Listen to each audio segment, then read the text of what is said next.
تو این لحاظ زانتیا بهتره یا پرشیا؟ خب برو بریم تو کامنت هم بگو کدومشون میبره. برو بریم. خب بریم نمای داخلی پرشیا که فکر نکنم یکم خوشگل باشه. خوبه، بدک نیست. بریم نمای زانتیا. نمای زانتیا یه کوچولو تغییر میکنه، یکم دکمه و مکمه توی فرمان. خوبه خوبه. از لحاظ سرعت هم که مساوی هم. بریم زانتیا میتونه روی سه چرخ وایسته یا نه. بریم ببینیم. لقب بگیر. خب یه سه چرخ وایستاد. واسه این بغلش گیر کرده اونجا نیست. درست شد.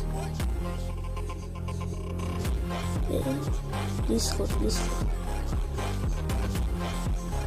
بیارش بالا. خوبه. آره از لحاظ زانتیا بهتره. بریم پرشیا ببینیم میتونه پرشیا بتونه یا اصلا این یه فضای دیگه است. روی سه چرخه یه جوری وایستاده. اصلا خودم هم نمیدونم چجوری آوردمش روی سه چرخ وایستاده. گیر کرد. به چی گیر کرد؟ ولکن. آره داشتم میگفتم فضایی این پرشیا نکن. چجوری اینجوری وایستاده من نمیدونم، ولی خیلی خوبه.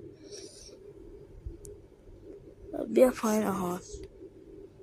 درست شد. برو یه بار دیگه دوستش داشتم. ببینیم این زانتیا میتونه. صدام یه لحظه قطع شد. این زانتیا میتونه از اونم بیتر.